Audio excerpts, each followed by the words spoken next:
चंद्रयान-3 किसी की खूबसूरती की तारीफ हो और चांद का जिक्र ना हो, ऐसा कभी हो ही नहीं सकता। लेकिन चंद्रयान-3 द्वारा भेजी तस्वीरों को देखकर आप थोड़ा सोचने पर मजबूर हो जाएंगे, क्योंकि चांद पर हजारों गड्ढे तो है ही और वहां पर रोशनी भी नहीं है। पर ऐसा क्यों है? तो चलिए जानते हैं कि क्या आखिर चांद पर इतने गड्ढे क्यों हैं? गड्ढे कैसे होते हैं? दरअसल चांद और पृथ्वी दोनों पर ही अंतरिक्ष कितना खतरनाक है। चांद का दक्षिणी ध्रुव चंद्रमा की ओर भेजे गए अधिकांश मिशन चांद के भूमध्य रेखीय क्षेत्र में पहुंचे हैं, जहां की जमीन दक्षिणी ध्रुव की तुलना में सपाट है। वहीं चांद के दक्षिणी ध्रुव पर कई ज्वालामुखी हैं और यहां की जमीन बेहद ऊबड़ खाबड़ है। चंद्रयान-3 ने चांद की सतह की जो ताजा तस्वीरें भेजी हैं, उनमें भी गहरे गड्ढे और उबड़ खाबड़ जमीन नजर आ रही है। चांद का दक्षिणी ध्रुव करीब 2500 किलोमीटर चौड़ा और ये 8 किलोमीटर गहरा गड्ढे के किनारे स्थित है, जिसे सौरमंडल का सबसे पुराना इंपैक्ट क्रेटर माना जाता है। इंपैक्ट क्रेटर से आशय किसी ग्रह या उपग्रह में हुए उन गड्ढों से है जो किसी बड़े उल्कापिंड या ग्रहों की टक्करों से बनता है।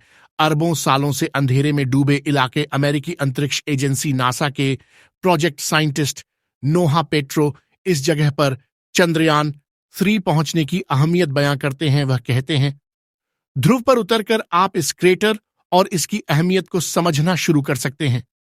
नासा के मुताबिक चंद्रमा के दक्षिणी ध्रुव पर सूर्य क्षितिज के नीचे या हल्का सा ऊपर रहता है। ऐसे में जितने दिन सूर्य की थोड़ी बहुत रोशनी दक्षिणी ध्रुव के पास पहुंचती है, उन दिनों में तापमान 54 डिग्री सेल्सियस पहुंच जाता है।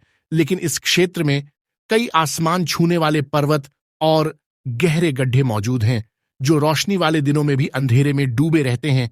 इनमें से एक पर्वत की ऊंचाई 7500 मीटर है। इन गड्ढों और पर्वतों की छांव में आने वाले हिस्सों में तापमान -203 डिग्री सेल्सियस से -243 डिग्री सेल्सियस तक पहुंच जाता है। दक्षिणी ध्रुव की ओर क्यों बढ़ रहे हैं? देश नासा ने बताया है कि इस समय अत्याधुनिक सेंसर मौजूद हैं, लेकिन इस ऊबड़ खाबड़ जमीन और रोशनी से जुड़ी परिस्थितियों की वजह से चंद्रमा के दक्षिणी ध्रुव पर उतरे यान के लिए जमीनी परिस्थितियों का आकलन करना मुश्किल होगा। इसके साथ ही कुछ सिस्टम्स बढ़ते और घटते तापमान की वजह से प्रभावित हो सकते हैं। चंद्रमा इन दिनों भारत ही नहीं, रूस और चीन की अंतरिक्ष एजेंसियों के लिए भी रुचि का विषय बना हुआ है। रूस ने चंद्रयान-3 के बाद ही अपना अभियान लूना 25 को चांद की ओर भेजा था। लूना 25 को भी चंद्रमा के दक्षिणी ध्रुव पर लैंड करना था, लेकिन लूना 25 पिछले हफ्ते नियंत्रण से बाहर होने के बाद चांद की सतह पर क्रैश हो गया। बीते 47 सालों में चांद की ओर ये रूस का पहला अंतरिक्ष अभियान था